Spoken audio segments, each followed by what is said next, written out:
Depois o homem me levou ao santuário externo e mediu os batentes. A largura dos batentes era de 3 metros em cada lado. A entrada tinha 5 metros de largura e as paredes salientes em cada lado tinham 2,5 metros de largura. Ele mediu também o santuário externo e ele tinha 20 metros de comprimento e 10 de largura.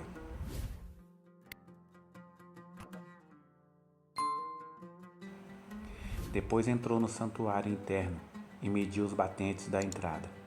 Cada um tinha 1 metro de largura. A entrada tinha 3 metros de largura e as paredes salientes em cada lado delas tinham 3,5 metros de largura.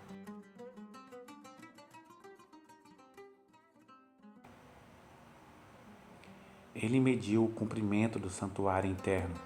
Tinha 10 metros e a sua largura era de 10 metros até o fim do santuário externo. Ele me disse: "Este é o lugar santíssimo." Depois mediu a parede do templo.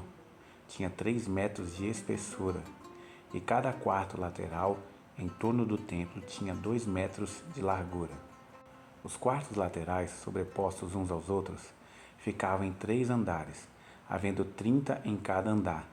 Havia saliências em torno de todas as paredes do templo para servirem de ponto de apoio para os quartos laterais, para que não fossem incrustados na parede do templo. As paredes laterais em torno de todo o templo eram mais largas em cada andar superior. A estrutura em torno do templo foi construída em plataformas ascendentes, de modo que os quartos ficavam mais largos à medida que subia. Uma escada subia do andar inferior até o andar superior, servindo também o andar do meio. Vi que ao redor de todo o templo fora construída uma base, formando o alicerce dos quartos laterais. Era do comprimento da vara de medir, ou seja, 3 metros. A parede externa dos quartos laterais era de 2,5 metros de espessura. A área aberta entre os quartos laterais do templo e os quartos dos sacerdotes era de 10 metros de largura ao redor de todo o templo. Havia entradas para os quartos laterais a partir da área aberta, uma ao norte e outra ao sul, e a base vizinha à área aberta era de 2,5 metros ao redor de todo o templo. O prédio em frente do pátio do templo ao lado oeste media 35 metros de largura. A parede do prédio tinha 2,5 metros de espessura em toda a sua volta, e o seu comprimento era de 45 metros. Depois ele mediu o templo, tinha 50 metros de comprimento, e o pátio do templo e o prédio com suas paredes também tinham 50 metros de comprimento. A largura do pátio do templo do lado oeste, inclusive a frente do templo, era de 50 metros.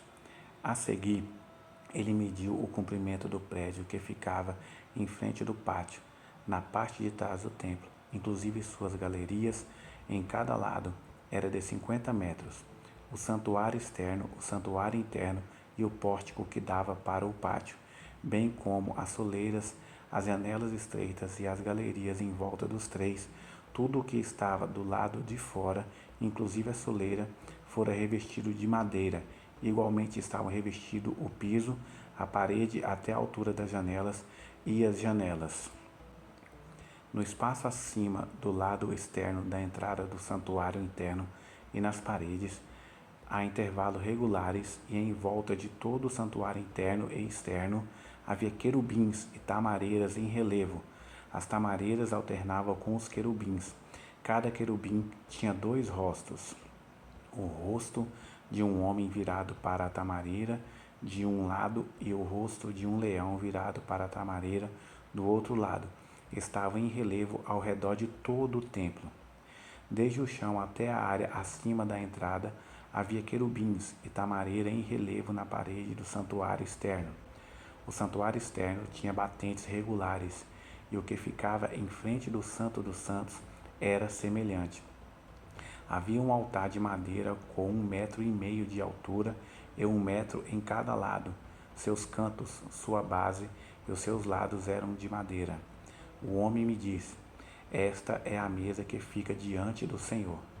Tanto o santuário externo quanto o Santo dos Santos tinham portas duplas. Cada porta tinha 2 folhas articuladas, e nas portas do santuário externo havia querubins e tamareiras esculpidos em relevo, como o que havia nas paredes, e havia também saliência de madeira na frente do pórtico. Nas paredes laterais do pórtico havia janelas estreitas com tamareiras em relevo em cada lado. Os quartos laterais do templo também tinham saliências.